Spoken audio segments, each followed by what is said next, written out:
Hello everyone and welcome back to Shanka Show, stories about life in the Soviet Union. In today's video we're gonna talk about Spekulianty and Spekuляция. Say what?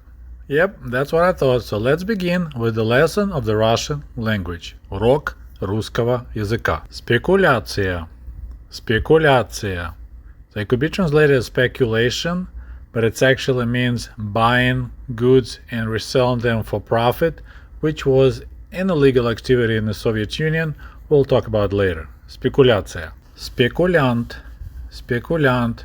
Although the direct translation would be speculator, it usually meant more as a black marketeer or profiteer. Spekulyant.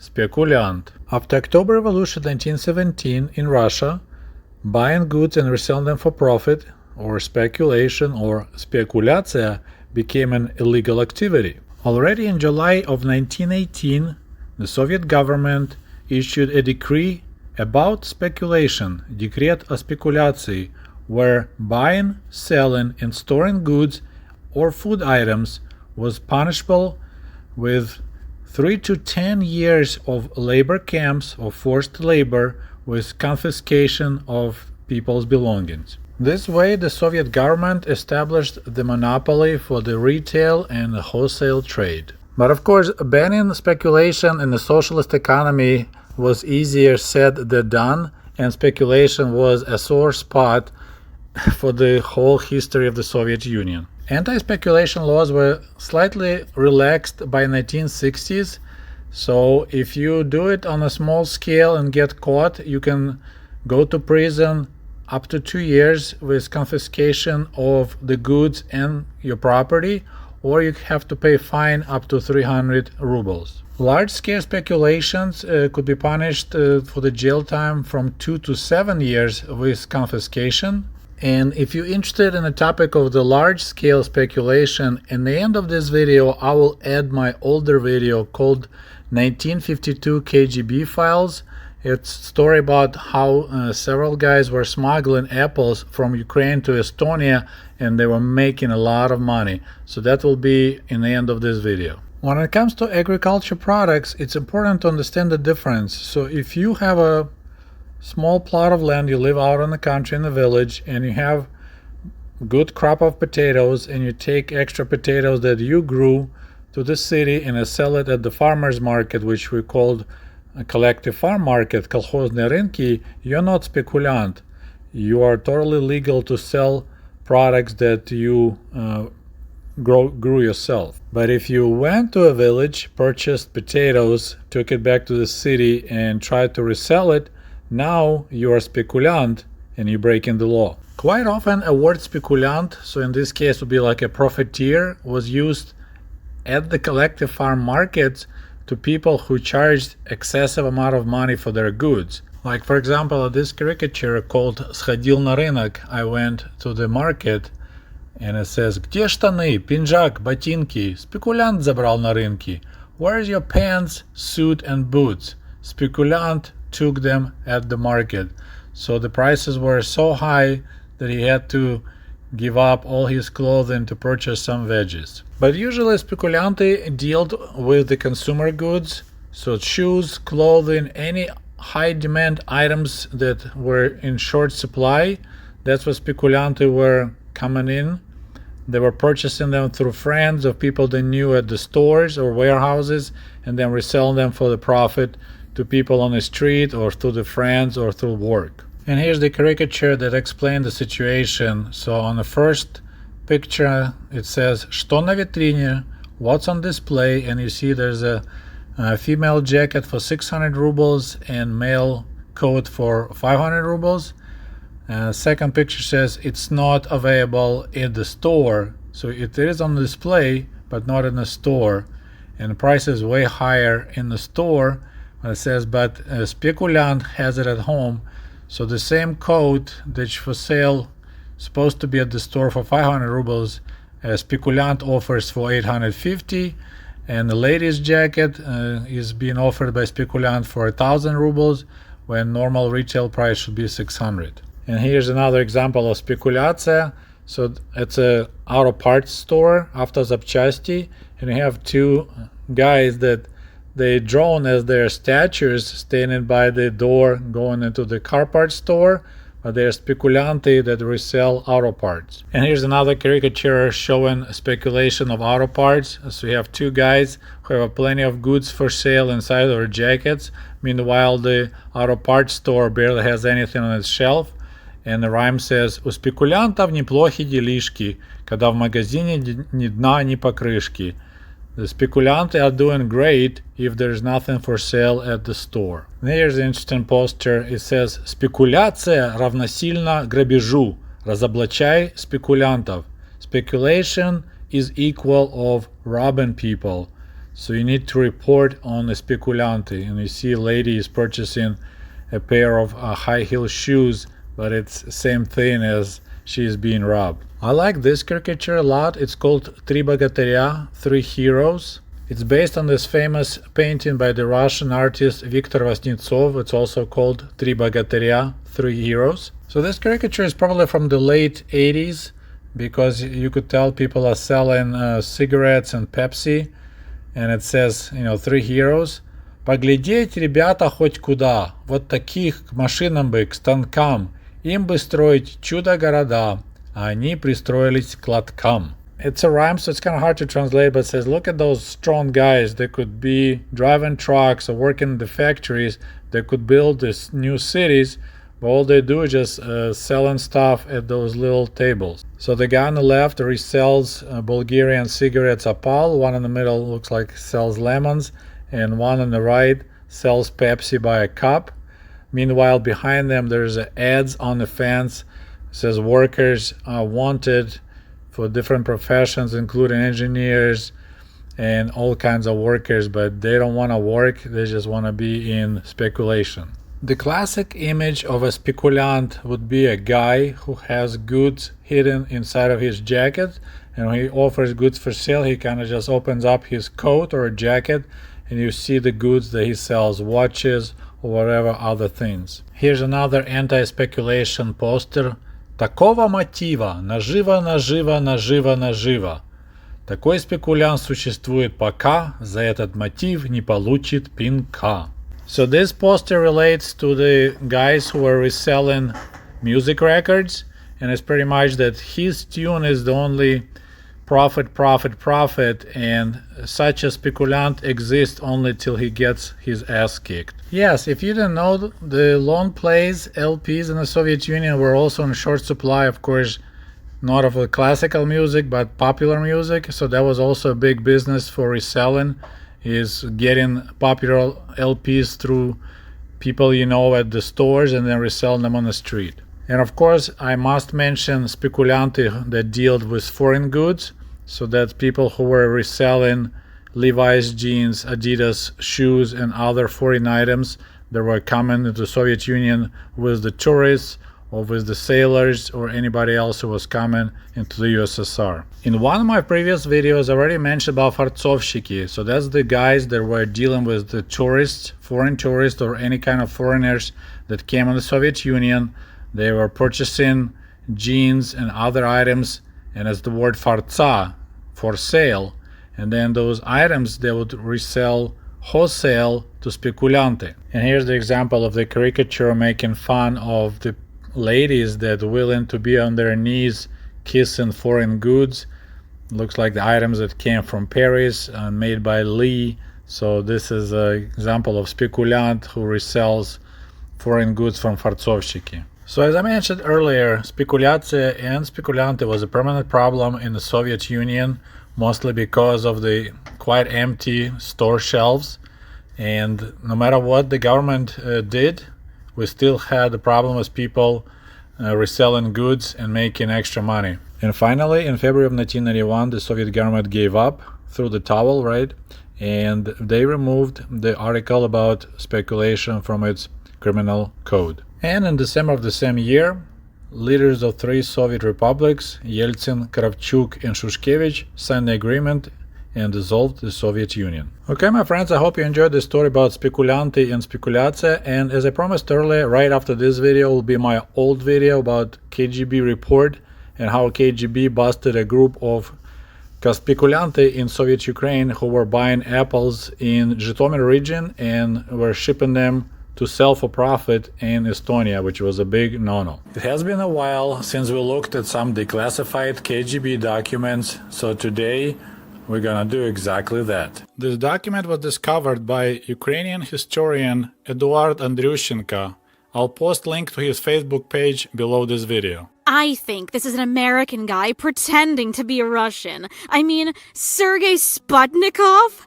That's like if I changed my name to John Wayne Cheeseburger. Don't you love these comments? They're so passionate. It's like adding some spice to my bland, long and boring videos. Thanks again, Lisha from Finland, who's helping me on these comments. Okay, so this document is dated of November 18, 1952. So just 1 year before Comrade Stalin passed away and huge changes would fall upon the country and actually upon the people mentioned in this story. It was classified as секретно, secret, so not совершенно секретно, which is top secret, just regular Soviet secret, секретно. So this report is addressed to ЦК КП Украины, so it's a Central Committee of Communist Party of Ukraine. And it was addressed to товарищу Мельникову L.G. So that's to Comrade Melnikov Leonid Georgievich, who at that time was the first secretary of the Central Committee of the Communist Party of Ukraine. Next year, his career gonna change drastically after the death of Stalin, but right now he's a top dog in Ukraine. So this is a сообщение, so it's a message about discovered group of дельцов-заготовителей. It's kind of interesting expression.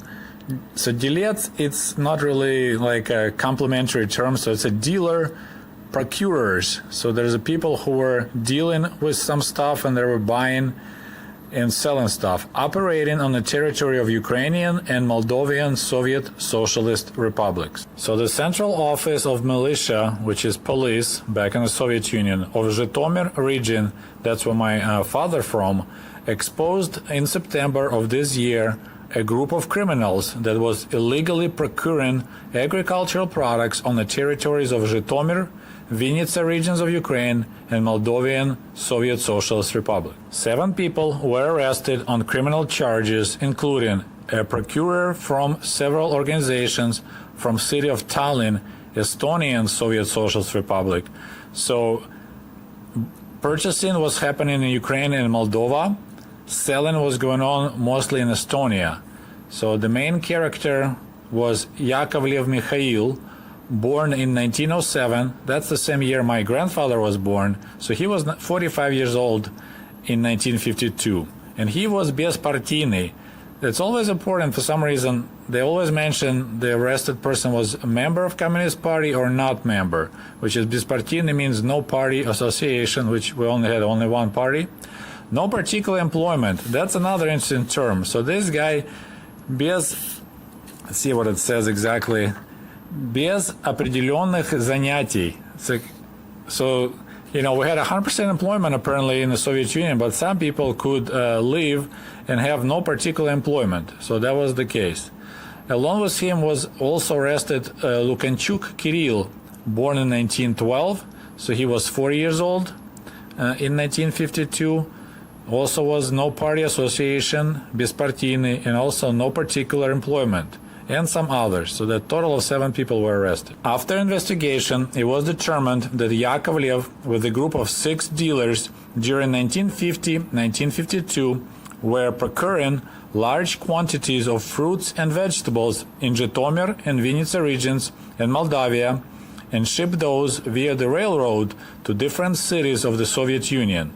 For example, Comrade Yakovlev had a private contacts and contracts in Tallinn, so that's the capital of Estonian Soviet Socialist Republic, with Due Nord Restaurant, Estonian Restaurant Trust, and a central procurement warehouse of the Estonian Republican Union of Consumers. So that's actually official organizations in Estonia. So there was a restaurant, there was a restaurant trust, and a warehouse. So he had a private contracts with them according to which he supplied them with agricultural products in exchange of large amount of money. It's kind of interesting terminology. You exchange agricultural products for money. Well, you just sell them, but they say in exchange for large sums of money. From the beginning of 1950, Yakovlev Group procured and shipped only to Tallinn organization. So there were other shipments going on, but going to the city of Tallinn, 1,200 tons. So ton is 1,000 kilograms of agricultural products. So I tried to figure out, so that's approximately 40 semi-truckloads of agricultural products, including 736 tons of fresh fruits. It's 20 semis, canned fruits, 173 tons, and other goods. So it's a quite large operation. They're shipping 40 semi-trucks of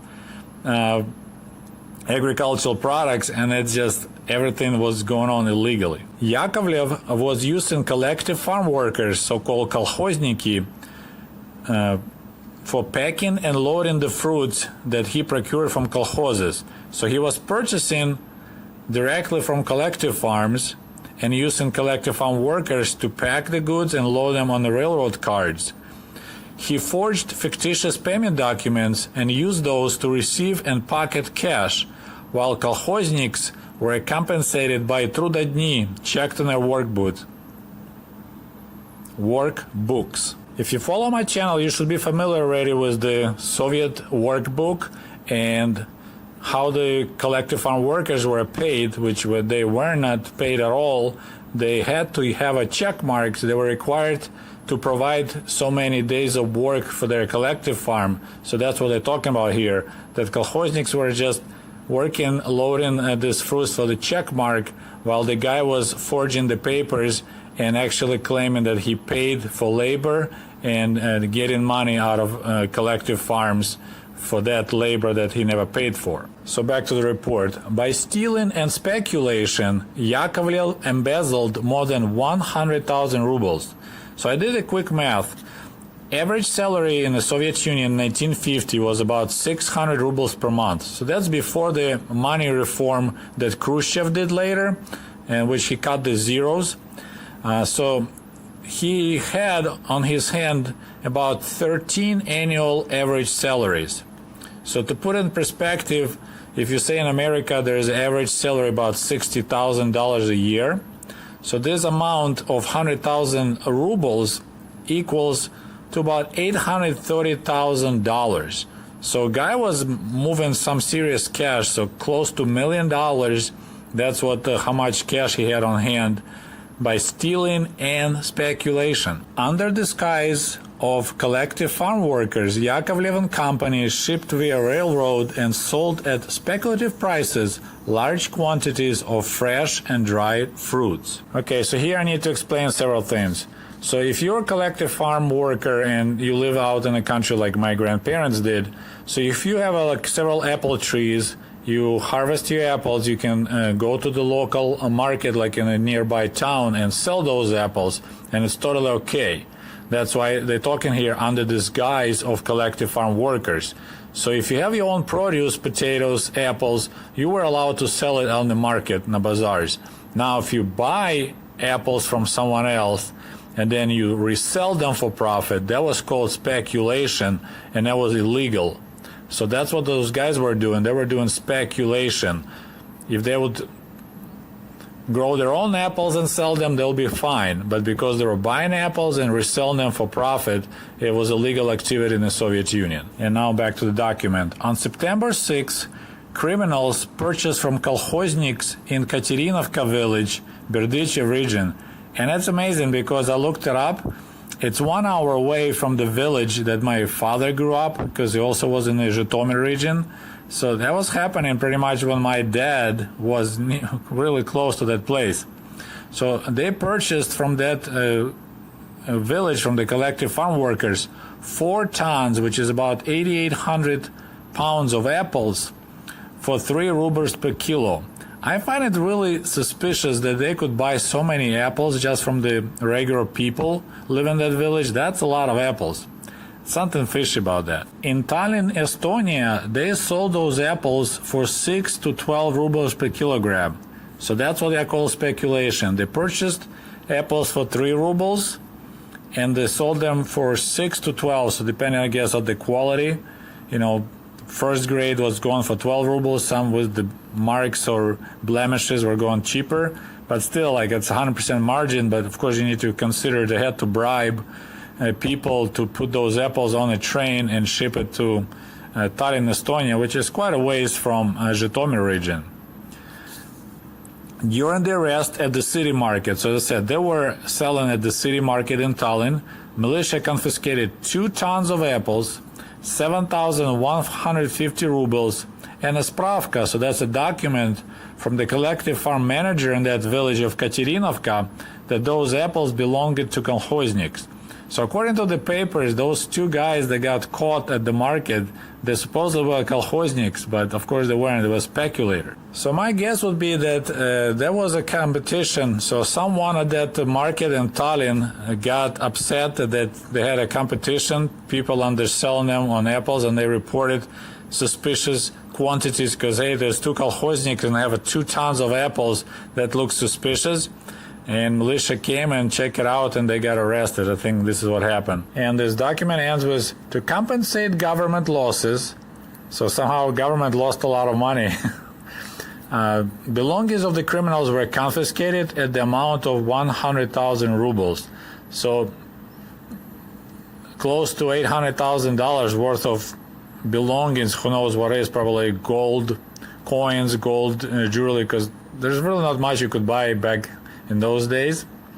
And this document is signed by Minister of State Security of Ukraine, Pyotr Ivashutin. So let's talk about it. So this is an example when in a socialist society some people were attempting to do some capitalistic criminal activities. They try to make some money by speculation. They'll go in the villages, purchase fruits and vegetables, ship it to distant places where desperately needed those fruits and vegetables, sell them at the profit, and get in trouble. In America, those people will have a Chiquita brand company bringing bananas, or Del Monte, whatever, Green Giant.